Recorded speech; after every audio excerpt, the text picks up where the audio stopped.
Baik, terima kasih atas undangannya. Pertama ke Bu Direktur dan juga Pak Noval juga. Ya, bagi saya mungkin saya sharing apa yang saya tahu lah. Mungkin kan Bapak Ibu sekalian juga yang sehari-hari bertugas juga banyak tahu juga. Saya mungkin nanti akan mendasarkan bahwa pada dasarnya saya melihat ada atau tidak ada corona, sebetulnya kita tetap harus melihat asumsi dasarnya sebenarnya harus uang di pasar keuangan kita gimana. Dasar berpikir saya sebetulnya sederhana saja sih gitu, karena kalau saya lihat bahwa kita itu kan sekarang mungkin juga seperti yang sekarang juga lagi rame tentang Bank Indonesia dan sebagainya, kan sebetulnya sejak reformasi 98, reformasi sektor keuangan, inflasi kita kan menjadi inflasi yang monetaris gitu ya. Itu semua menjadi mandatnya Bank Indonesia, bahwa Bank Indonesia harus menjaga inflasi sasarannya dan kemudian tugasnya menjaga nilai tukar.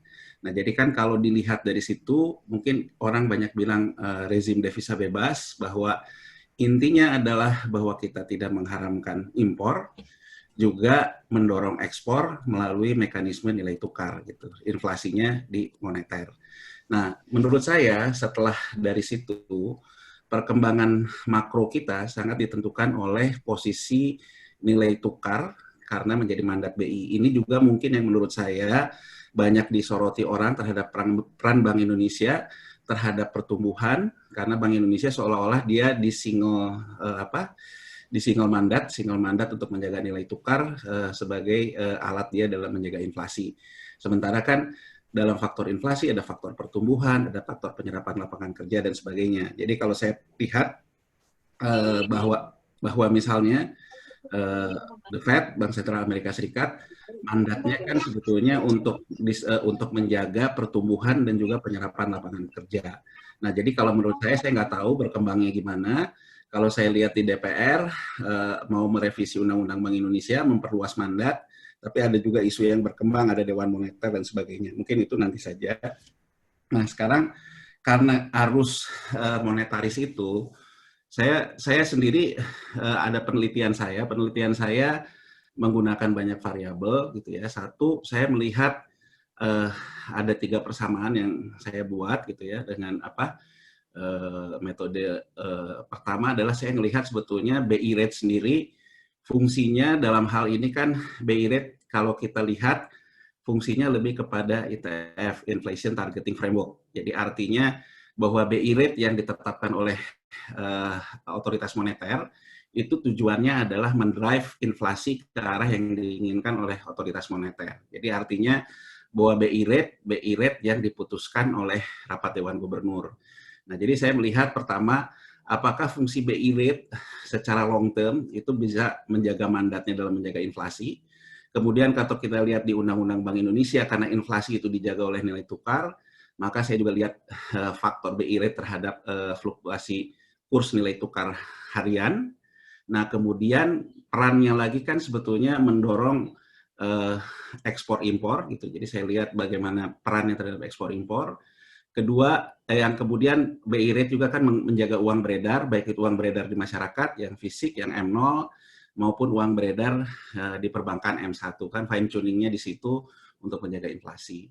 Nah, kemudian kan karena kita masuk ke pasar keuangan, maka ada M2 yang uang yang beredar luas gitu. Kalau bank sentral lain seperti The Fed yang sudah sangat masif dalam quantitative easing, kan mereka juga mengenal M3 gitu ya, dan juga Bank Sentral Eropa dan sebagainya. Tapi kalau kita kan baru mengenal sampai ke M2. Jadi M2 ini kan M1 plus banyak uang berputar lain-lainnya lah yang lebih besar.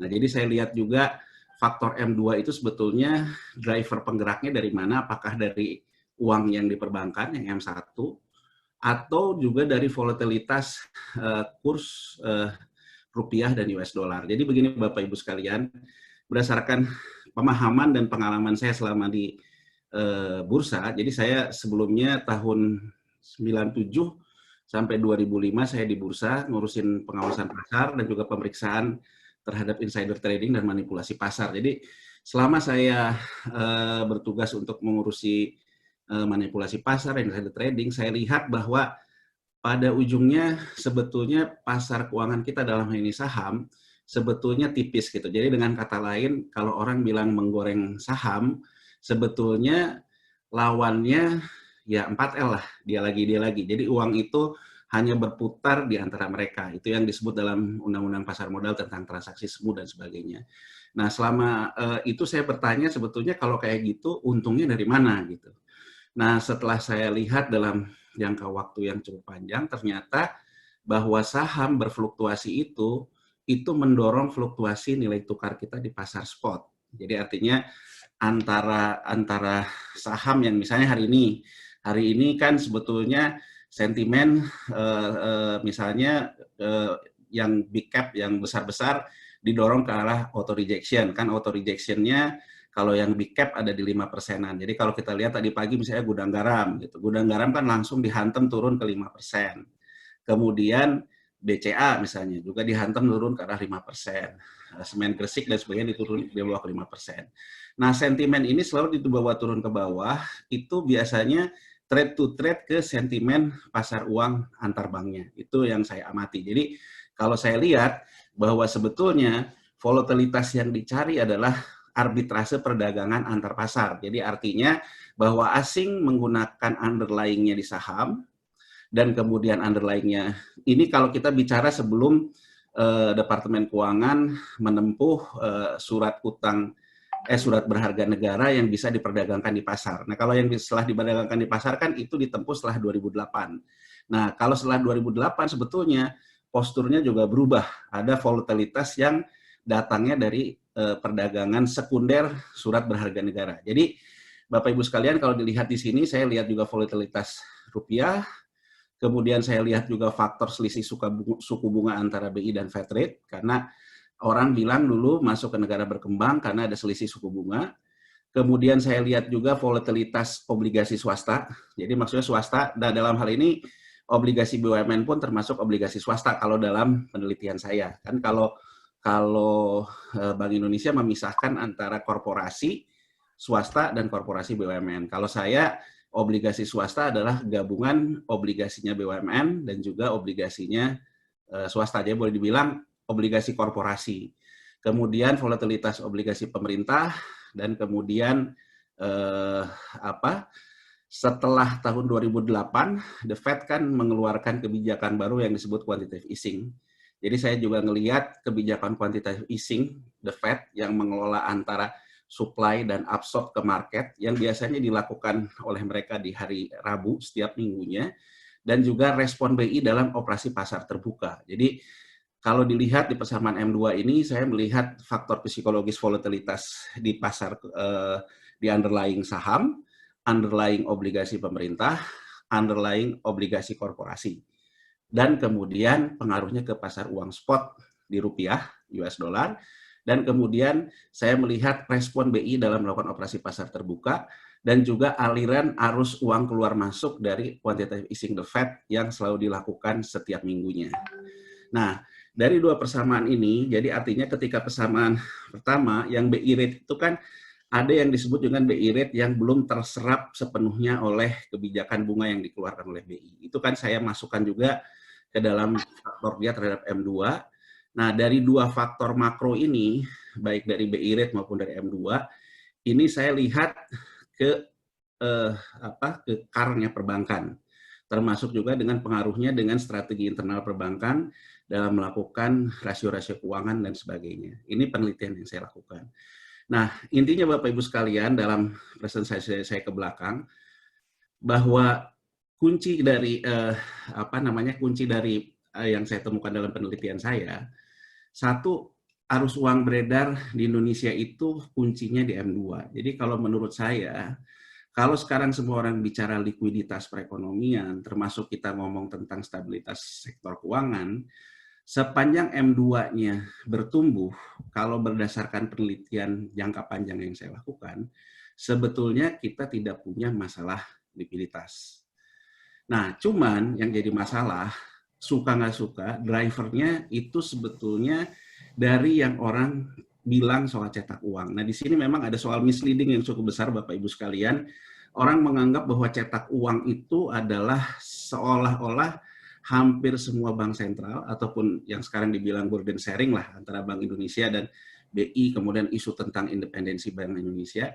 Kalau menurut pemahaman saya, sebetulnya yang efektif bisa melakukan cetak uang pada akhirnya adalah the Fed. Persoalannya karena demand US dollarnya banyak, termasuk di kita sendiri kita punya demand US dollar, sehingga kalau dia melakukan cetak uang dengan membuat quantitative easing, supply US dollar ditambah, demand-nya bisa kemana-mana. Nah, problemnya di kita, kalau kita lakukan cetak uang seperti memikirkan linear seperti yang dilakukan The Fed, menurut pendapat saya tidak semudah itu. Karena pada dasarnya demand rupiahnya tidak ada. Jadi dengan kata lain, kalau menurut saya pada akhirnya bahwa kalau kita mau melakukan cetak uang dengan penerbitan SBN dan sebagainya, entah itu burden sharing dengan BI, entah itu diserap pasar, pada akhirnya sebetulnya kita menumpang dari proses cetak uang yang dilakukan oleh The Fed. Itu yang saya temukan dari penelitian saya. Nah, cuman dalam hal ini, harga yang harus kita bayar memang pada akhirnya di suku bunga. Ya, jadi itu yang saya lihat.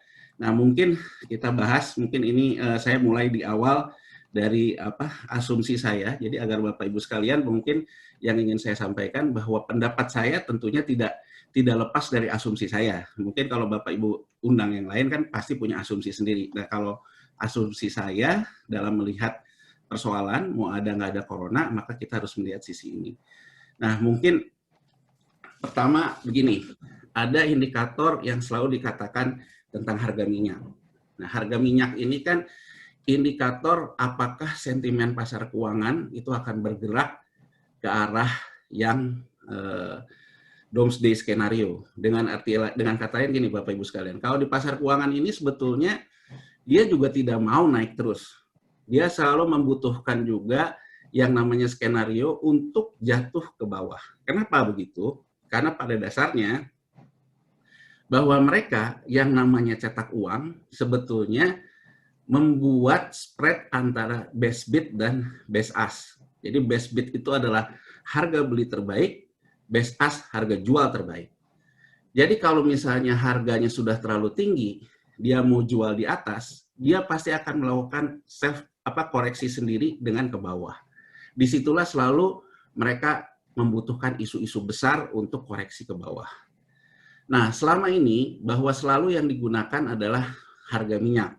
Terutama kalau kita perhatikan bahwa di tahun sampai dengan tahun 2004 itu kelihatan sekali bahwa inflasi di Amerika Serikat itu sejalan dengan inflasi dari harga minyaknya. Begitu juga di Cina. Sehingga begitu mereka menjalankan perang moneter di tahun 2004 sampai 2005 dengan menaikkan Fed rate yang tinggi, maka mereka pun mendorong harga minyak tinggi. Nah, setelah itu harga minyak dijatuhkan di tahun 2008 ke bawah. Tujuannya karena pada saat itu politik inflasinya dari The Fed menginginkan suku bunga rendah. Ini mungkin yang menurut saya banyak orang menuntut lebih ke pemerintah, dalam hal ini otoritas moneter dan otoritas fiskal, tentang suku bunga. Karena menurut saya banyak orang tuh bermimpi kita bisa seperti The Fed di 2008. Begitu inginnya bunga rendah, cetak uang defisit besar-besaran di fiskal, tapi bunga yang diserap bisa rendah, itu bisa terjadi. Nah, menurut saya sekarang itu yang berkembang di publik itu seperti itu. Mungkin ini yang dihadapi oleh Bapak Ibu sekalian yang bergerak untuk urusan SBN ini selalu serangannya adalah ke soal suku bunga. Di samping yang lain yang memang anti hutang. Tapi kan kalau kita lihat titik moderat kan sebetulnya bahwa ketika defisit fiskal terjadi karena penerimaan turun, karena krisis, maka pilihannya adalah menambah surat utang. Nah, di kelompok moderat lebih melihatnya persoalan suku bunga. Nah, kalau menurut saya, karena persoalan suku bunga ini terkait dengan inflasi. Nah, beberapa misalnya ekonom-ekonom senior menganggap, loh, kan inflasi kita juga rendah di bawah. Kenapa kok misalnya SBN-nya boleh dibilang 2 kali dari inflasinya? Kenapa kalau misalnya Amerika Serikat US Treasury dia bisa betul-betul didrive oleh inflasinya. Nah, menurut saya ini memang tidak semudah kita melihat selinier The Fed itu. Karena persoalannya uang yang masuk ke kita adalah uang dari politik bunga rendah. Nah, politik bunga rendah ini sama dia selisih suku bunganya itu disalurkan dengan uang mengalir ke negara-negara berkembang, ke emerging market gitu. Nah, tapi kan kalau bermain technical murni dari sisi moneter seperti itu, kan demand terhadap kebutuhan minyaknya seperti apa? Kan demand tetap ada. Masa demand-nya bisa ditekan, bisa main-main di pasar keuangan? Nah, ini menurut saya Bapak Ibu sekalian, yang terjadi di 2008 adalah ada dua hal yang saya lihat. Satu, Cina ketika dia ditekan dengan harga minyak di 2004-2005, dia pada waktu itu kemudian kan mengalah dalam artian boleh dibilang kalah lah dengan bunga The Fed yang naikkan tinggi, kemudian Cina di situ mengalah dan kemudian dia juga mulai mengenalkan RMB dan sebagainya. Nah, menurut saya, tapi Cina setelah itu di 2005 sampai dengan 2007, dia memulai yang namanya gasifikasi batu bara.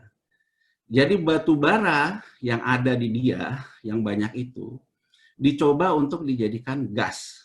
Karena gas ini ada dua Bapak Ibu sekalian. Satu, gas itu menjadi sumber bahan baku untuk pupuk untuk ketahanan pangan. Jadi terutama pupuk urea. Karena pupuk urea itu bahan bakunya 70% gas. Kemudian industri juga sebetulnya dibandingkan bahan bakar yang lain, mereka membutuhkan gas. Sehingga pada waktu itu, Cina mencari cara bagaimana caranya dia menekan net importirnya dengan menggunakan sumber daya yang ada, yaitu batu bara. Nah, ketika Cina beli semua batu bara, bahkan batu bara dia punya dan dia borong termasuk dari kita memang pada waktu itu seolah-olah menjadi OKB, orang kaya baru. Banyak juga orang-orang kita yang kemudian menjadi sangat kaya dari batu bara, karena kan batu bara dibeli terus oleh Cina. Nah, ketika 2008 terjadi krisis di Wall Street, Amerika Serikat menginginkan suku bunga rendah. Nah, terjadilah substitusi minyak di Amerika Serikat sendiri dengan dia memberikan insentif terhadap sel gas. Jadi, Amerika Serikat sendiri sebetulnya sudah melakukan riset sel gas dari zamannya Bush, walaupun diinsentif ketika zamannya Obama, sehingga ada sel gas, kemudian Cina punya gasifikasi batu bara.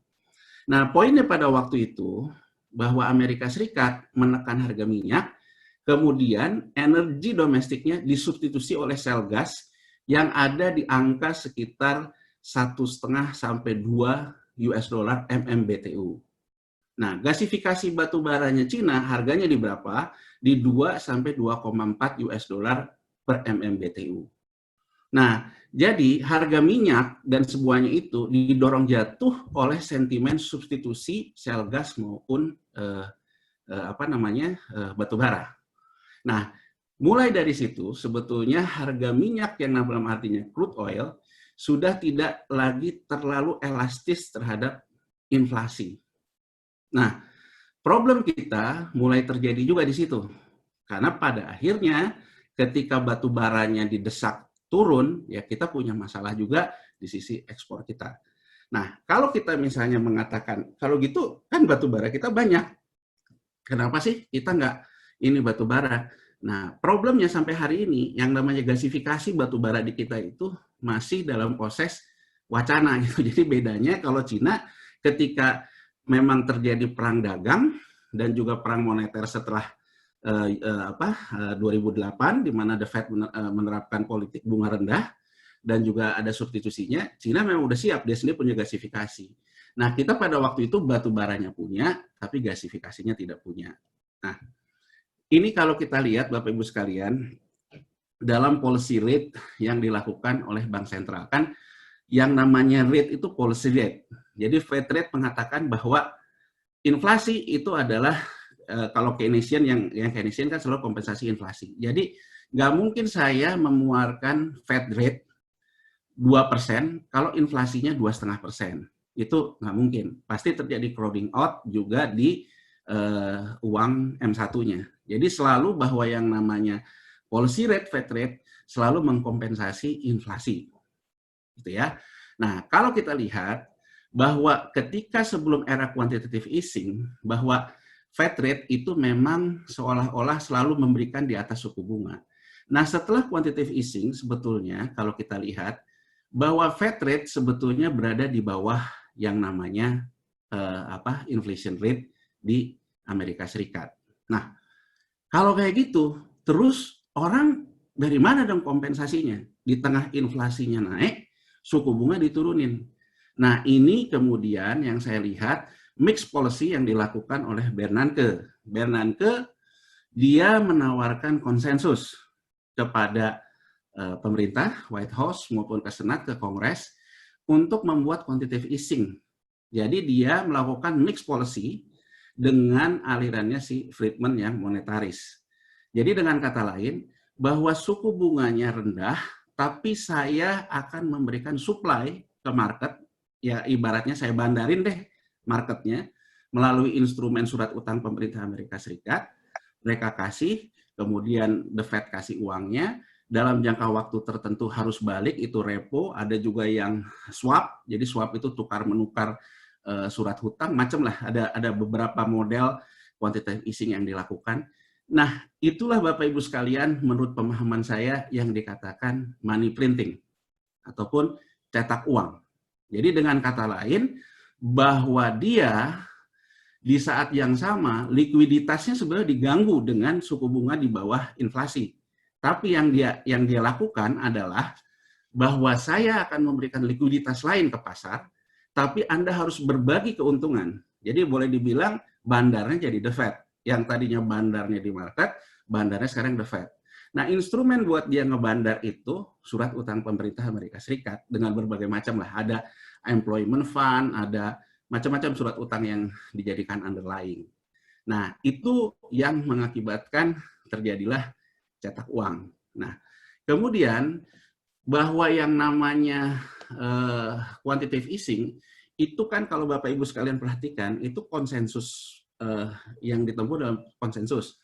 Nah, jadi yang saya begini Bapak Ibu sekalian, mungkin yang saya lihat, saya juga bingung ya, kalau misalnya kita juga menginginkan ada burden sharing yang lebih luas, dan kemudian katakanlah Bank Indonesia mengatakan bahwa tugas saya hanya sebatas menjaga nilai tukar, tidak sampai bisa kepada pertumbuhan. Nah, menurut saya kan sebetulnya bisa ditempuh oleh Presiden sebagai kepala negara untuk melakukan pertemuan konsensus sebetulnya dengan Bank Indonesia, dengan Presiden dan Menteri Keuangan, dan juga dengan DPR, DPD, dan sebagainya. Karena kalau saya lihat, quantitative easing di Amerika Serikat dasarnya adalah konsensus politik. Jadi artinya bahwa itu konsensus antara pemerintah, Kongres, Senat, The Fed. Nah, underlying-nya apa? Underlying-nya surat utang dengan tujuan berapa. Nah, dalam konsensus itu memang disepakati bahwa QE tidak selamanya. QE itu harus ada masa nantinya berhenti. Karena bagaimanapun itu tidak sehat. Nah, kalau dilihat dalam posisi tapering off, ya ketika tapering off, sebetulnya sudah mulai kembali lagi ke pola seperti biasa, bahwa inflasi mulai didrive lagi oleh yang namanya Fed rate.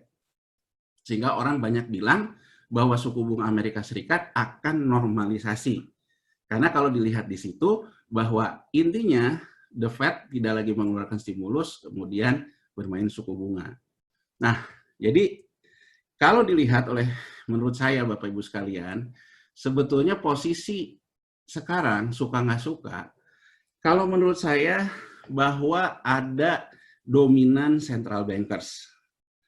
Kalau menurut penelitian yang saya lakukan, arus uang kita sangat dominan tergantung kepada policy rate The Fed maupun quantitative easing yang The Fed lakukan. Nah, itu menjadi uang beredar, likuiditas di perbankan, masuk ke pasar keuangan domestik kita, dan juga ke emerging market.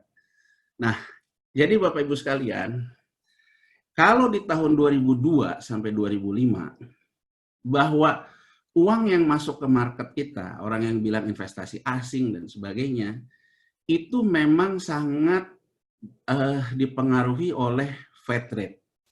Jadi selisih suku bunga antara Fed rate dan BI rate itu adalah pemicu uang itu masuk ke pasar kita. Ini yang mungkin bisa menjelaskan kenapa suku bunga kita nggak pernah rendah. Ya karena memang kita ada saving gap. Jadi dengan kata lain, bahwa uangnya selalu merupakan uang yang di negara lain itu bunganya rendah, tertariknya ke kita ya bunganya tinggi. Jadi artinya BI rate menurut saya tidak semata-mata untuk menjaga inflation rate. Ada juga untuk menjaga persepsi orang yang punya uang terutama asing. Jadi kalau kita lihat Bapak Ibu sekalian, Fed rate ketika dia turun, kebijakannya Greenspan di tahun 2002-2005, dia kan menurunkan Fed rate di sini. Nah, kalau Fed rate-nya turun, uang akan beralih ke pasar keuangan lain. Jadi keluar dari bank masuk ke portofolio. Kalau kita lihat, ya masuk di Nasdaq. Tapi kalau kita lihat New York Stock Exchange ataupun Dow Jones, itu cenderung sebenarnya flat. Nah, karena Fed rate ini turun, BI rate kita, ini kan kita krisis moneter nih. Dari A sampai ke B ini kan krisis moneter, inflasi kita tinggi, kemudian ada ruang pemulihan. Bahwa ruang pemulihan itu menurut saya tak bisa dipungkiri juga karena kondisi Fed rate juga turun, sehingga BI rate kita dan inflasi kita juga bisa sangat turun. Nah, di titik ini siapa yang paling menikmati penurunan suku bunga? Ya, saham kita sebetulnya. Jadi artinya bahwa boleh dibilang menurut saya bahwa ketika tahun 2002 sampai 2005 dengan adanya ruang BI rate turun akibat Fed rate turun, maka yang namanya saham kita naik.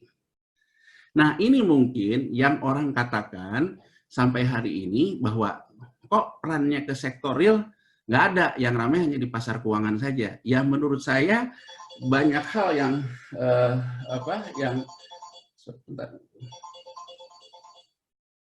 banyak hal yang harus disoroti gitu. Karena kalau saya bicara ya mungkin perbankan juga mencari bagaimana dia punya resiko yang paling rendah itu dari sisi 2002. Nah, sekarang kita lihat dari 2007-2014 ini ada beberapa. Jadi gini Bapak Ibu sekalian, sebelum ada quantitative easing, sebetulnya the Fed itu sudah mencoba, ya uji cobalah untuk melakukan quantitative easing dengan yang namanya TAF, Term Auction Facility, TALF, Term Auction Lending Facility, sama TARP. Jadi TARP ini lebih kepada sektor real misalnya yang terganggu, obligasinya dikasih ke the Fed kemudian kasih obligasi ini di swap dengan surat utang pemerintah. Jadi ya muter seperti itu. Nah, setelah dia coba-coba beberapa bulan itu dan kemudian minta konsensus politik baik ke White House maupun ke Senat dan Kongres, mulailah diluncurkan quantitative easing. Nah, kemudian ada quantitative easing kedua, ada Operation Twist. Jadi Operation Twist itu surat berharga pemerintah yang ditarik di QE1 dan surat berharga pemerintah yang ditarik di QE2 di twist gitu. Jadi artinya tidak keluar uang tapi di twist antara dua surat utang itu. Nah, kemudian ada quantitative easing ketiga yang juga ada dana tunai. Nah, menurut saya Bapak Ibu sekalian, kalau kita bicara cadangan devisa kita yang tumbuh ini itu menurut saya elastisitasnya terhadap operasi moneter the Fed itu besar. Jadi dengan kata lain bahwa devisa kita ini lebih banyak devisa yang diakibatkan oleh sentimen. Jadi dengan kata lain ya karena memang pasar kita menarik, bisa digoreng lah, entah itu suku bunganya tinggi lah, entah itu spreadnya tinggi, uang itu mengalir ke kita. Jadi kalau menurut saya, dua yang menjadi asumsi saya, satu, ketika belum eranya quantitative easing, yang namanya suku bunga the Fed itu sangat elastis terhadap arus di uang di pasar modal kita. Ketika Fed juga menerapkan QE, itu juga elastis terhadap pertumbuhan cadangan devisa kita. Nah, persoalannya begini Bapak Ibu sekalian, terjadi tekanan sektoral di perekonomian kita. Jadi ada fallacy of composition, bahwa kita itu memang menurut saya sedikit terlambat. Jadi harga minyak misalnya didorong turun. Itu satu sisi memberikan keuntungan, harga BBM bisa turun dong. Tapi di sisi lain nggak bisa turun. Kenapa? Kemudian harga gas juga sama. harga gas di kita, harga gas itu kan sebenarnya turun, tapi harga gas industri kita nggak bisa turun. Nah, mohon izin sebetulnya kalau di titik ini, karena saya pernah mendapat penugasan di Pupuk Indonesia sebagai komisaris independen, jadi setelah karena pada tahun 2016 yang saya alami ketika di Pupuk, Pupuk tidak bisa jualan pupuk ekspor. Saya tanya kenapa? HPP-nya nggak masuk. Loh, emang HPP kita kenapa? HPP kita tinggi. Kemudian saya tanya, HPP tinggi ini, loh kan kalau misalnya Cina bisa turunin karena harga gas cuma di sekitar 2, negara Timur Tengah juga bisa turunin harganya sekitar 2, Amerika juga bisa turunin sekitar harga 2, kenapa kita di Papua Iskandar Muda beli gas 11 misalnya? Kenapa kita, ya in average semua 14 pabrik pupuk kita waktu itu di sekitar angkanya 7,4. Nah, 7,4 di tengah negara lain bisa 2, saya timbul pertanyaan di saya, loh kalau harga gasnya turun di pasar, kenapa kok harga gas kita nggak turun, kenapa negara lain turun? Nah, dari saya beberapa kali pertemuan dengan produsen gas yang sebetulnya BUMN juga gitu, jadi menurut mereka, HPP mereka, harga pokok mereka di hulu itu udah tinggi. Jadi berdasarkan pengalaman itu Bapak Ibu sekalian, menurut saya yang terjadi di kita, misalnya di BBM, kenapa sih harga minyak di dunianya turun banyak, kenapa kita nggak elastis harganya? Karena menurut saya, HPP kilang minyak kita ya dengan alasan sekarang premium dan pertalite dan sebagainya, itu HPP-nya sudah tinggi. Kalau di sisi itu saya nggak punya pengetahuan karena saya nggak tahu juga bagaimana Pertamina. Tapi khusus gas seperti itu. Jadi gas itu harga pokok di hulu gas kita itu memang sudah tinggi. Jadi bagi produsen gas, kalau saya beli kan harga pokok saya plus margin. Nah ini yang mengakibatkan industri kita tuh menjadi tidak kompetitif karena industri energi dasarnya itu sendiri tidak kompetitif dari segi harga pokoknya. Nah, dari yang saya lihat, kenapa bisa begitu? Karena tadi Amerika Serikat menggunakan shale gas, si Cina menggunakan gasifikasi batu bara, negara yang oversupply gas juga menurunkan harga gas, tapi di kita nggak bisa. Nah, misalnya saya katakan, oke, kalau gitu kita ambil aja deh dalam bentuk LNG. LNG kita bawa ke sini. Ternyata LNG untuk proses refinery-nya menjadi menjadi gas yang bisa dipakai. Jadi setelah dibeli LNG kan harus diproses lagi agar dia menjadi natural gas. Itu biaya prosesnya akhirnya sama saja dengan beli HPP yang sampai ke 6 dan 7. Jadi Bapak Ibu sekalian, kita ini punya problem struktural menurut saya terkait dengan sektor realnya. Jadi bukan karena saya lagi bicara di depan Bapak Ibu sekalian yang dari Menteri Keuangan, sebetulnya kan dalam setiap pembahasan menurut saya selalu yang dihantam adalah BI dan Departemen Keuangan. Tapi orang-orang yang di sektoral sebetulnya yang bertanggung jawab untuk memperbaiki reformasi struktural perekonomian kita, itu sebetulnya terlalu lama dibiarkan. Jadi dengan kata lain, kita tidak punya inovasi di sana, orang bilang kita didisrupsi, tapi kalau menurut saya persoalan kita bukan didisrupsi, tapi kita terkait dengan sektoral dan reformasi struktural perekonomian kita memang bukan front runner gitu, Bapak Ibu sekalian. Jadi kalau Cina yang saya perhatikan, karena saya untuk urusan pupuk, saya pernah ke Cina, ke Shanghai, saya ketemu dengan pemerintah Cina dan juga produsen pupuk di sana. Ya dari yang saya tangkap dari pembicaraan itu, ya mereka sebetulnya bukan disrupsi, tapi front runner. Jadi mereka melihat bahwa ketika 2005 mereka itu ditekan oleh harga minyak, nah, mereka mencari inovasi energi alternatif dan kemudian ya mereka kerjakan. Kalau kita kan kita seminarkan gitu. Jadi segala macam gasifikasi segala macam diseminarkan. Nah, kalau di Cina dia kerjakan, di Amerika shale gas juga dikerjakan. Walaupun ketika saya ke Amerika tahun 2018 urusan studi banding ekosistem pertanian sama pupuk, Amerika juga sudah bleeding, sudah berdarah di shale gas. Karena ternyata kalau di Amerika Serikat, shale gas itu diinsentif Bapak Ibu sekalian. Ya, kalau kita bilang ya disubsidi lah. Nah itu yang si Trump nggak mau. Karena menurut Trump, kalau itu disubsidi terus, inflasi ditekan rendah terus, maka pertumbuhan ekonomi juga stagnan terus. Jadi kalau yang saya lihat, bahwa normalisasi Fed rate itu juga didorong oleh Amerika Serikat ingin mendorong pertumbuhan, dan untuk pertumbuhan harus inflasi. Nah, tapi kalau dia melepas insentif sel gasnya dan inflasi lagi, dia ketakutan Cina tetap mempertahankan gasifikasi batu baranya. Sehingga mulailah ada isu green energy atau energi hijau, di mana yang paling diserang adalah batu bara, yaitu yang Cina. Nah, yang saya lihat, Cina ternyata di luar dugaan, dia menutup pabrik-pabrik industrinya yang menggunakan gasifikasi batu bara sampai 40%. Jadi sebelum kita corona, Bapak Ibu sekalian, sebetulnya terjadi pertarungan di green fuel. Jadi bahwa energi yang akan ditempuh oleh Cina itu sebetulnya akan ke green fuel. Dia akan ngebidi, jadi kalau Bapak Ibu perhatikan, Cina akan beralih sebetulnya ke sawit, termasuk dari kita, untuk biofuelnya. Itu yang saya lihat, Cina akan bergeser ke sana. Itulah kemudian sawit juga dikenai oleh negatif campaign oleh Amerika dan Eropa.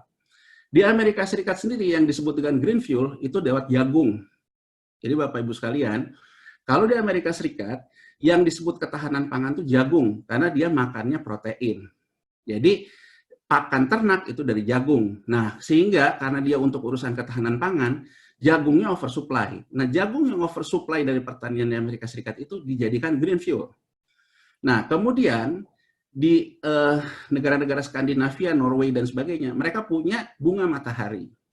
Nah, ketika saya ada konferensi Asosiasi Pupuk di Argentina, saya tanya ke Brazil. Jadi saya kata Brazil, sebetulnya perbandingannya, mohon maaf Bapak Ibu sekalian, saya bukan ahli biofuel ya, jadi saya juga yang saya sampaikan ini hanya berdasarkan saya ketemu orang, saya tanya kemudian insight-nya seperti apa. Nah, jadi menurut teman saya orang yang ngelola biofuel di Brazil, dia bilang bahwa perbandingan antara sawit dengan jagung dan dengan bunga matahari itu kalau dengan jagung 1:7. Jadi dengan kata lain, satu sawit itu memerlukan 7 jagung untuk menjadi biofuel. Dan kemudian satu sawit itu 10 bunga matahari atau sunflower di negara-negara Eropa. Jadi menurut mereka, kalau itu dibiarkan dari sawit, karena kalau politik sawitnya, anti sawitnya Amerika tidak ditujukan ke Indonesia, kalau kita dihajar oleh Eropa. Kalau Amerika Serikat itu menghajar Brazil. Jadi menurut Brazil, yang dilakukan oleh Trump terhadap isu sawit, itu karena kalau dibiarkan, dia tidak menginsentif petani jagungnya, karena tetap HPP-nya akan lebih mahal. Nah, jadi di balik kita ditekan Eropa itu, sebetulnya kita akan punya cerita 2005-2006 lagi, di mana Cina akan ngeborong batu bara, berikutnya dia akan ngeborong sawit.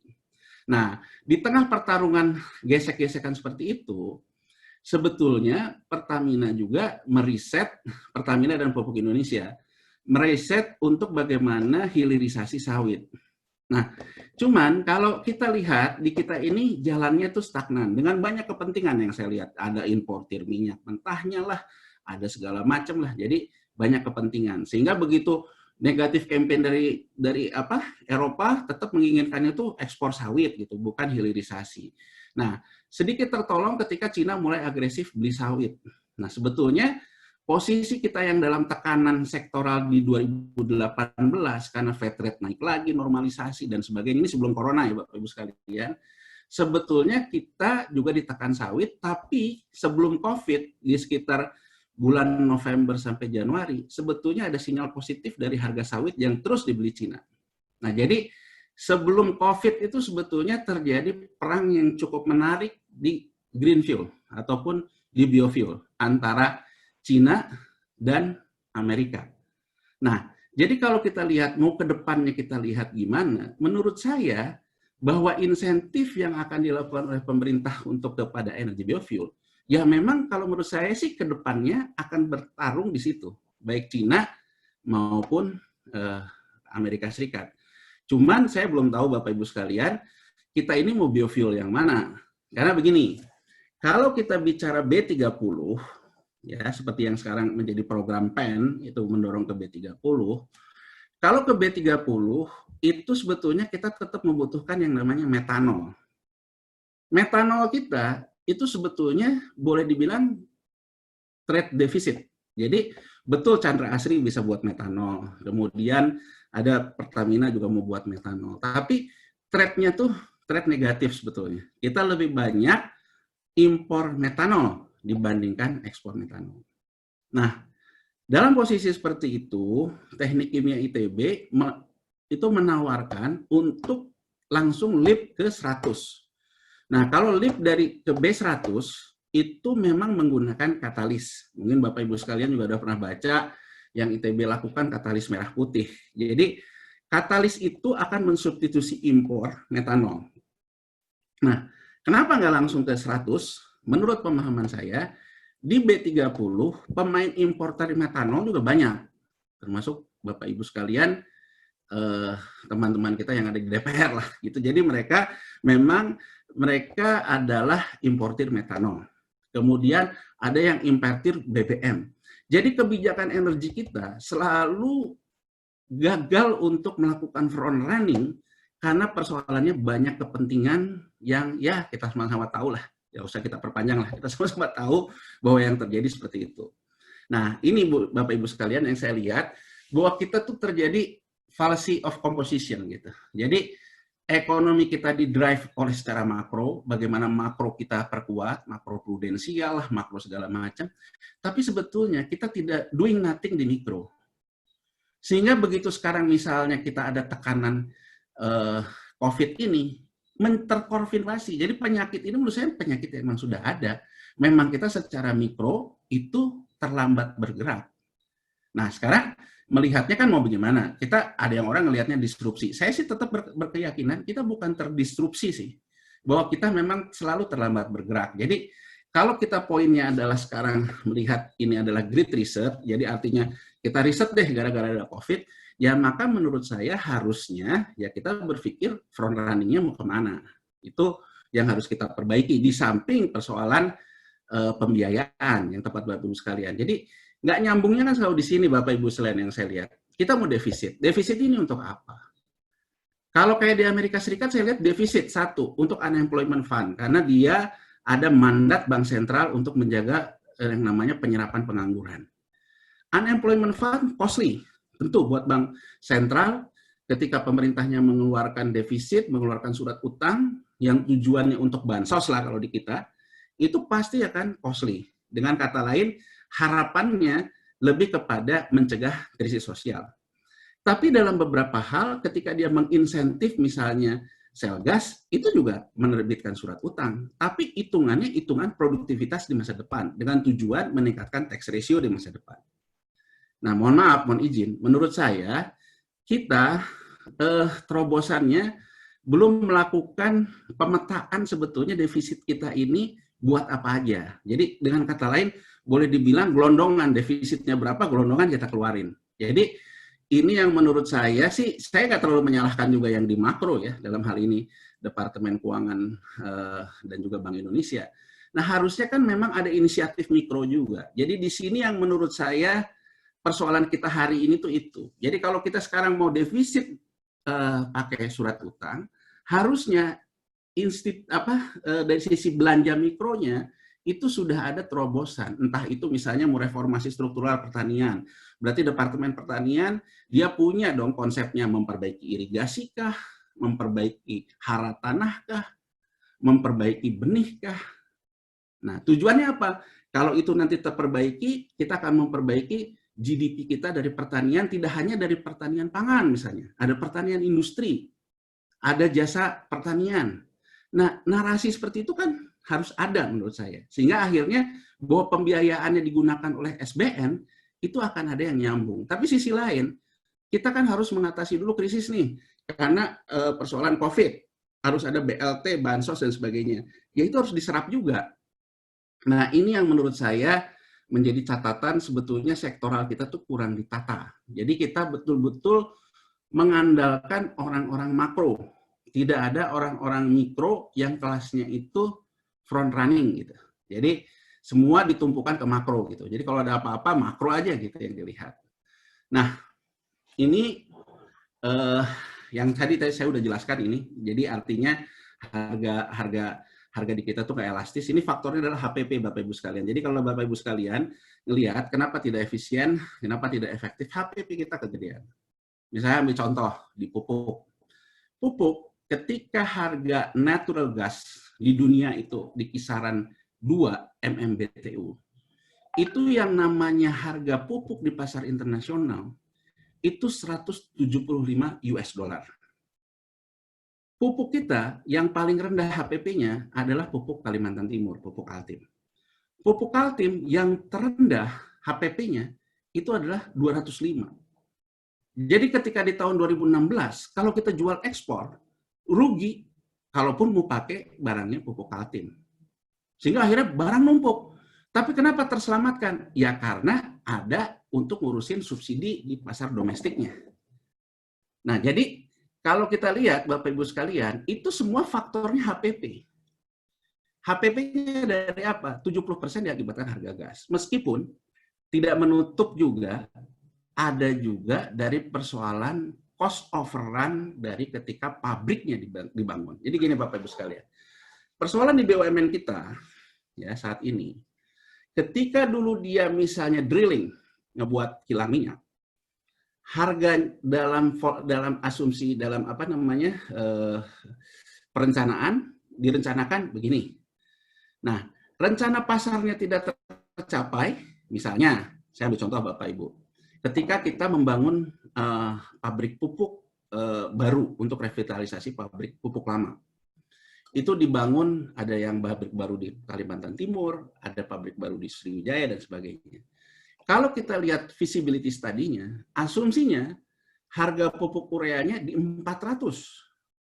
Pada saat pabriknya jadi, ternyata harga internasionalnya sudah saya utarakan tadi, ke 175. Jadi asumsi harga pasarnya saja udah salah. Nah, kenapa udah salah?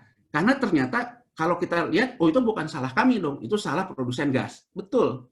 Tapi di sisi lain Bapak Ibu sekalian, bahwa ketika membangun pabrik pun terjadi cost overrun. Jadi artinya, kalau pabriknya dibangun, kan kalau tadi asumsi FS dari asumsi pasarnya, sekarang asumsi ketika membangun pabrik. Membangun pabrik ini biayanya 100, tapi realisasinya jadi 150. Kenapa 50-nya? Overrun. Nah, ini hipotesis ya Bapak Ibu sekalian, karena jangan sampai juga dianggap ini sebagai sebuah sudah jadi fakta. Tapi hipotesis saya, baik itu di minyak, di kilang minyak, di gas, maupun semua BUMN kita, baja, Krakatau Steel, dan sebagainya, beban HPP yang salah FS ini, itu membebani HPP saat ini. Makanya HPP-nya tinggi-tinggi. Nah, ketika HPP ini tinggi-tinggi, kita nggak kompetitif. Karena negara lain HPP-nya rendah. Makanya ketika perangnya itu di sisi pasar keuangan dan menggunakan perang energi, kita keteteran industrinya. Karena kita nggak bisa elastis. Itu sebetulnya yang harus diselesaikan gitu. Jadi kalau sekarang Bapak Ibu sekalian dibebani misalnya, oh ini harus disubsidi. Nah subsidi itu menurut saya mungkin harus kita bongkar dulu gitu. HPP ini yang diakibatkan korupsi masa lalu mana? Ya kalau kita nggak bisa enforce korupsi masa lalunya kan harus ada konsensus juga bahwa HPP ini jadi tinggi karena ini loh. Nah ke depan jangan gini lagi. Nah di kita ini persoalannya yang saya lihat saling sandra gitu. Jadi artinya di masa lalunya punya masalah, yang ngelola masa kininya juga bawa masalah baru. Jadi ini yang nggak pernah selesai menurut saya. Jadi mau kita nggak ada COVID, sebetulnya kita membutuhkan orang-orang yang jagoan di industri, jagoan di pertanian, dan dia mereform bisnis proses. Itu yang kita butuhkan. Jadi kalau kita mau kompetitif, sebetulnya kita sangat membutuhkan orang-orang yang bisa mereform struktural atau bisnis proses. Nah, uang beredar kita begini Bapak Ibu sekalian posturnya. Jadi kalau kita lihat, M0 dan M1 itu cenderung tumbuhnya hampir boleh dibilang sejajar. Tapi M2 kita tumbuhnya lumayan terus besar, apalagi setelah era The Fed dengan QE-nya. M2 kita betul-betul menjadi candu bagi likuiditas perbankan kita. Jadi artinya M1-nya 1, tapi bisa menjadi 3 kali ketika di M2-nya. Makanya di sini muncul yang namanya sebuah culture baru di perbankan kita, yang sudah meninggalkan culture lamanya untuk, kalau dulu kan culture lamanya bank itu menyerap uang masyarakat, disalurkan kredit. intermediasi.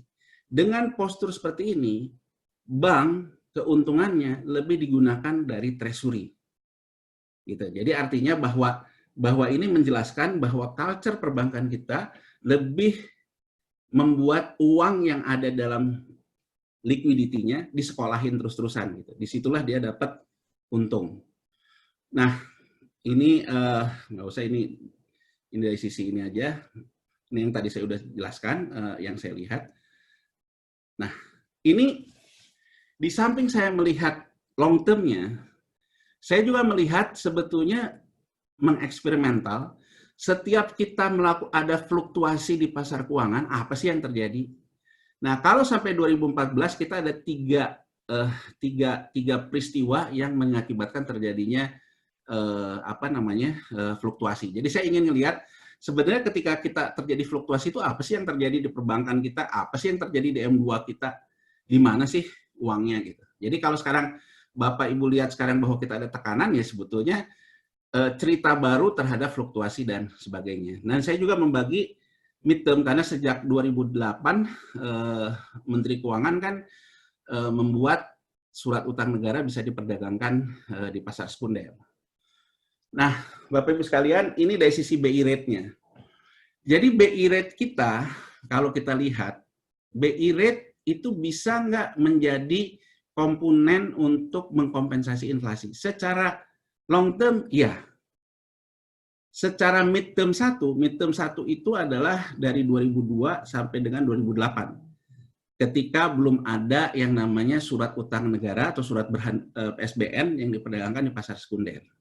Tapi ketika SBN diperdagangkan di pasar sekunder, sebetulnya BI rate sudah tidak terlalu berperan lagi dalam hal inflasi. Jadi ketika terjadi fluktuasi, misalnya rupiah melemah, saham turun, harga SBN turun, itu fungsi BI rate bukan ke arah inflasi. Nah, yang konsisten adalah BI rate itu selalu menjaga yang namanya nilai tukar.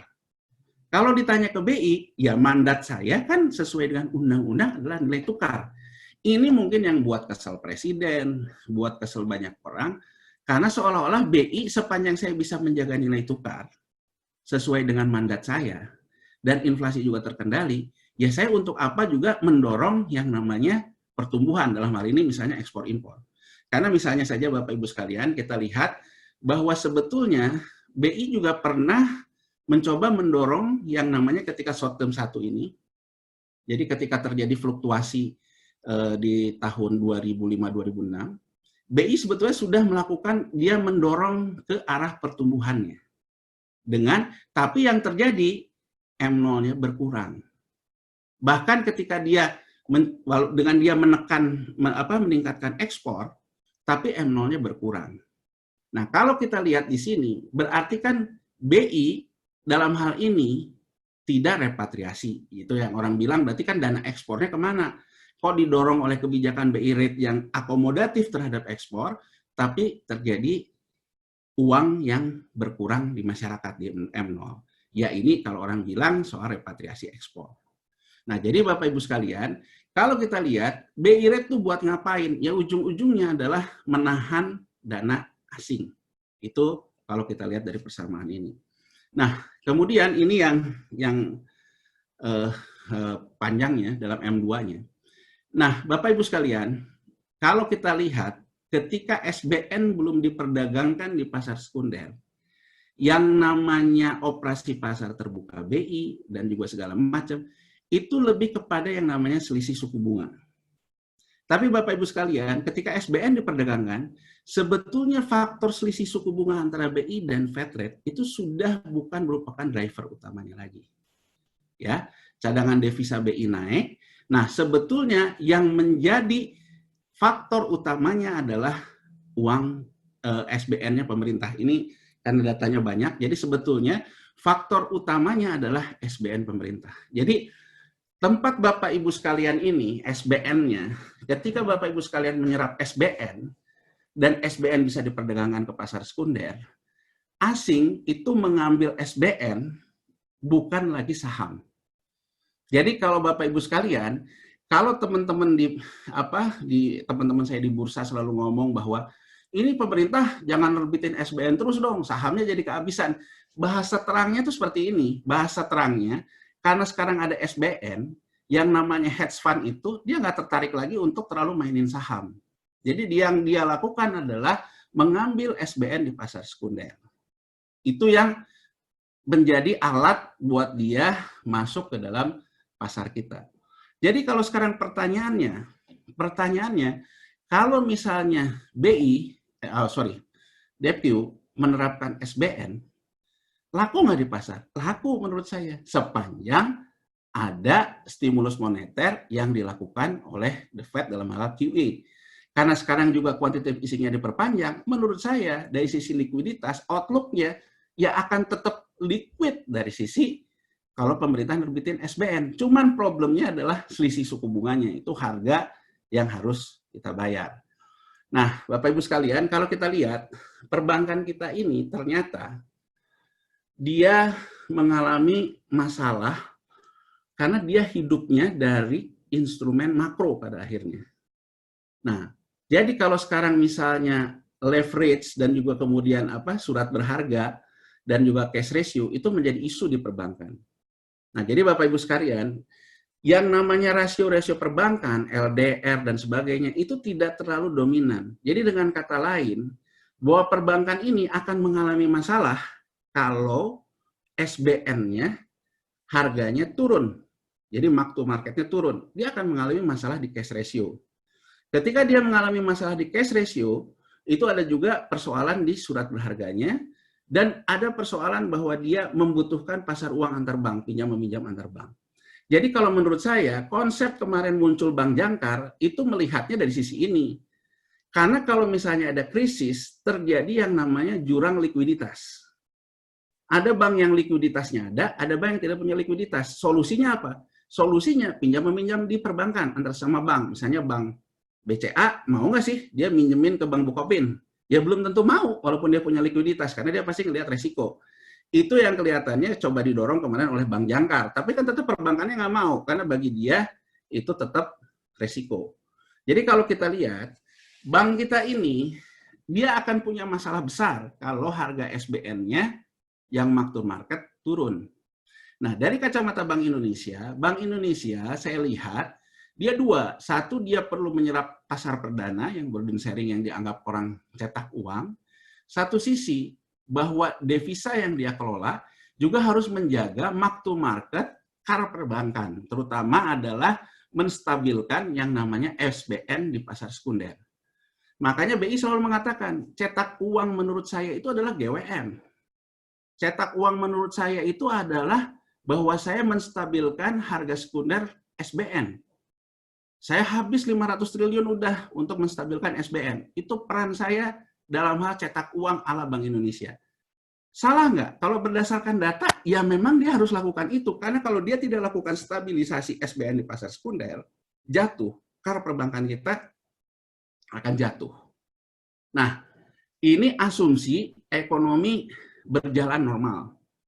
Nah, gimana kalau misalnya NPL-nya itu persoalannya di supply side-nya maupun di demand side-nya. Nah, kalau soal ini terus terang saya belum meneliti. Dengan kata lain, kita meneliti kalau terjadi pelemahan ekonomi yang seperti sekarang di COVID ini. Apa betul NPL tidak berpengaruh terhadap CAR? Nah, jadi kalau menurut saya, kalau kita mengesampingkan ekonomi tidak ada COVID, sebetulnya yang harus kita jaga ya cuman SBN. Tapi dengan adanya COVID ini, kita sebetulnya mengalami juga kredit yang levelnya subprime, terutama dari kelompok kredit yang ambil kredit, yang dia sangat terpengaruh oleh COVID ini. Nah, kalau misalnya bank ini kan dari seluruh dana masyarakat yang ada di perbankan itu, leveraging itu ada di angka sekitar 9. Jadi kalau kita ngomong LDR dia tuh di 92%-an. Nah, untuk dia beli SBN, leveraging, dan sebagainya itu ada di angka 8%-an. Ini angka agregat seluruh bank. Jadi dengan kata lain, gimana mungkin kita nyelamatin yang 8%, tapi nyelamatin perbankan secara keseluruhan. Masalah dia kan di aliran kredit yang 92%-nya. Nah, kalau berdasarkan kita tidak mengasumsikan terjadi hentakan ekonomi seperti COVID, menurut saya memang kita cuma mengendalikan yang 8%, sehingga yang 92%-nya akan anteng. Nah, cuman ada asumsi yang berubah, Bapak Ibu sekalian. Yang ini mungkin challenge sih kalau orang yang mau meneliti, bahwa kalau di 92%-nya terjadi masalah karena ada persoalan di sisi supply dan ininya, apa yang harus dilakukan? Nah, menurut saya di sini kelihatannya yang sedikit membuat nervous ya, di antara akhirnya orang ngomong reformasi sistem keuangan dan sebagainya. Mungkin nervous karena walaupun bahwa CAR itu ditentukan oleh likuiditas SBN yang cuma 8% dari dana perbankan, tapi di 92%-nya ada masalah. Itu yang mungkin menurut saya nervous terjadi sehingga akhirnya muncul wacana Perpu reformasi sistem keuangan dan sebagainya. Tapi saya terus terang saya belum tidak meneliti kalau seandainya di 92%-nya ada hentakan kayak corona ini. Mungkin ada yang meneliti bisa dilihat gitu sebetulnya berapa sih faktor yang harus kita lakukan. Nah, ini dari sisi ininya. Nah, jadi ini cuma mengurang aja bahwa setiap the Fed mengambil pola itu selalu ada keuntungan di pasar gitu ya. Kemudian ini juga beberapa pola-pola contoh ini contoh-contoh juga ketika the Fed melakukan formalisasi dan kemudian dampaknya ke kita. Nah, ini posisi kita dan sebagainya. Nah, Bapak Ibu sekalian, mungkin begini Bapak Ibu sekalian. Menurut saya terus kita mau gimana ke depannya? Kalau kata saya sih bahwa tidak ada solusi lain yang dilakukan oleh Amerika Serikat selain semakin money printing. Dalam money printing itu, ya kita sebetulnya bisa menumpang juga untuk melakukan money printing juga. Nah, kalau yang harus dilakukan itu menurut saya, kenapa orang mengatakan soal suku bunga, soal burden sharing? Yang saya timbul pertanyaan saya sampai hari ini, karena saya juga bukan bagian dari regulator dan pemerintahan, yang saya bingung begini Bapak Ibu sekalian, BI mengatakan bahwa BI punya repo line dari the Fed. Tapi sampai hari ini yang saya bingung kenapa repo line-nya tidak dipakai. Karena kalau kita ngambil quantitative easing di pasar repo-nya the Fed, itu bunganya itu sekitar 0,125 sampai 0,5. Nah, jadi artinya kalau BI ngambil repo dari the Fed, dia katakanlah dapatnya 0,5 deh. BI kemudian ngambil margin katakanlah saja 0,5. Berarti kan BI bisa jual dananya 1%. Berarti menyerap surat utang pemerintah bunganya berapa? Ya 1%. Itu pun BI sudah ada margin 5%. Nah, yang saya bingung, kenapa kita tidak seperti itu? Karena hal ini terjadi di BRI saya lihat. BRI mengeluarkan global bond hanya 2%. Tapi Inalum 5,45. Pertamina 6,5 kemarin. Ini menurut saya rantainya kepanjangan. Karena uangnya dari the Fed-nya nilainya di 0,125 sampai 0,5. Berarti kalau BRI bisa dapat di 2%, mungkin dia dapat dari bank di luar sindikasi yang lain yang dapatnya itu di rantai kedua. Nah, jadi kalau menurut saya terlalu mengikuti market gitu ya, misalnya SBN US dollar yang 4,5%, itu rantainya udah kebanyakan gitu. Jadi yang diperlukan itu kalau menurut saya bagaimana kita membuat ini pasar primernya sedikit tertutup. Tidak dilepaskan ke pasar. Karena kalau ke pasar dia udah rentenya udah kebanyakan, panjang. Akhirnya bunganya bisa di 4,5, yang rupiahnya di 7%, di 8%. Nah, ini menurut saya harusnya bisa ditempuh konsensus gitu ya. Nah, cuman persoalannya kalau saya lihat kalau BI misalnya sudah menyerap pasar primernya dari SBN-nya pemerintah dengan dana reponya. Nah, ini kan dia pegang surat berharganya. Nah, harusnya ini di-swap dengan surat berharga SBN sekunder yang udah terbit sebelumnya di bank. Jadi dilakukan swap antara surat utang negara yang BI baru serap dari pemerintah dan yang BI untuk membuat stabilitas harga SBN yang ada dalam neraca perbankan. Ini menurut saya salah satu solusi juga untuk kita memperbesar velocity of money. Karena kan kalau kita ngomong QA itu kan sebetulnya lebih kepada velocity of money. Jadi likuiditas diciptakan dengan uang terus berputar. Nah, kalau kata saya, dengan BI misalnya konsentrasi jadi surat utang yang diterbitkan pemerintah di pasar yang tertutup, surat utang ini dijadikan swap oleh dia dengan perbankan, menurut saya sih kita akan cenderung punya terobosan dalam hal penerbitan surat utang. Kedua, menurut saya, surat utang yang ada di BUMN. BUMN ini dengan segala macam penugasannya, menurut saya harusnya BUMN ini penugasannya harus jelas dulu. Jadi harus ada fiskal strateginya dulu, Bapak Ibu sekalian, menurut saya dari Departemen Keuangan, bahwa yang nanti melakukannya BUMN, oke, tapi apa tujuan fiskalnya? Kemudian obligasi BUMN-nya, obligasi BUMN ini menurut saya harusnya dilepas ke perbankan, perbankan kemudian menswap SUN yang dia dapat dari BI. Jadi kita memutar saja di antara itu semua. Tapi teman-teman saya di market bilang, ya kalau kayak gitu sama aja dengan ngebunuh kita ya, orang-orang fund manager di market. Karena seolah-olah pemerintah hanya akan memutar antara BUMN, bank, otoritas moneter, Departemen Keuangan. Pasar nggak dapat apa-apa. Nah, ini yang memang menurut saya cukup berat, jadi artinya bahwa pasar sendiri mengharapkan kebijakannya seperti sekarang. Bahwa SBN dikeluarkan auction terus ke market, tidak pasar tertutup. Makanya selalu ada campaign negatif juga terhadap upaya-upaya menurunkan bunga. Itu tantangan terbesar menurut saya dalam hal penerapan SBN, dalam hal kita mencoba menurunkan suku bunga. Karena pasar sendiri sudah sangat terbiasa terhadap selisih suku bunga yang tinggi. Nah, itu kemudian jadi kalau saya lihat Bapak Ibu sekalian, outlook-nya kalau kata saya ya likuiditas menurut saya walaupun kita ada corona ini, kalau kita bicara likuiditas di market, likuiditas market tetap ada, tapi likuiditas ini bermain dalam zona bearish.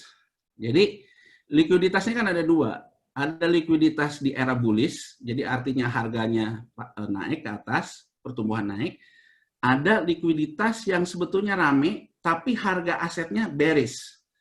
Nah, menurut saya yang terjadi sekarang, karena ada isu besar COVID, itu akan bearish. Jadi harga asetnya akan turun, tapi likuiditasnya nggak akan hilang. Jadi seperti yang terjadi sekarang, IHSG misalnya sudah sampai ke 5.200. Nah, dia nggak mau dalam posisi bullish, karena tidak ada instrumen yang memang bisa mengatakan itu positif ke atas. Kan bukan hanya IHSG kita, Dow Jones juga jatuh. Semua bursa jatuh. Nah, karena asumsi positifnya belum ada, yang dilakukan oleh global hedge fund adalah turun lagi ke bawah. Jadi bearish lagi ke bawah, tapi likuiditas akan bermain di situ. Jadi sebetulnya menurut saya, bahwa market dari sisi fund management, dari sisi hedge fund, dia masih tetap printing money meskipun di bearish. Gitu. Jadi bahwa dalam posisi liquidity bearish seperti ini, yang akan jadi pertaruhan buat kita adalah suku bunga yang tinggi dan nilai tukar kita yang melemah.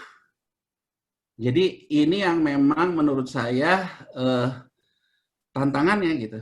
Tapi kalau dari sisi likuiditasnya ada, tapi likuiditasnya bearish, maka akan ada volatilitas yang terjadi.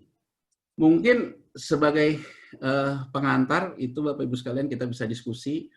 Kemudian saya melihatnya dalam melihat posisi seperti ini, yang saya sayangkan begini sih Bapak Ibu sekalian ya, mungkin lewat Zoom ini. Menurut saya sebaiknya pemerintah menghindari deh isu-isu negatif yang bisa dijadikan amunisi oleh pasar gitu. Karena seperti saya katakan tadi, pasar tetap akan bermain cetak uang liquidity, tapi ke bearish ke bawah.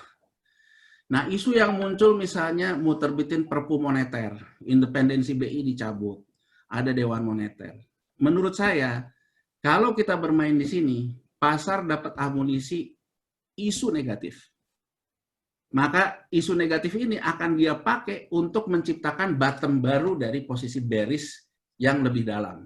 Karena semakin dalam dia buat ke bawah, money printingnya akan semakin besar. Jadi menurut saya, ini yang saya agak bingung gitu. Kenapa kok kita bermain dalam isu, seolah-olah kita memberikan supply isu gitu.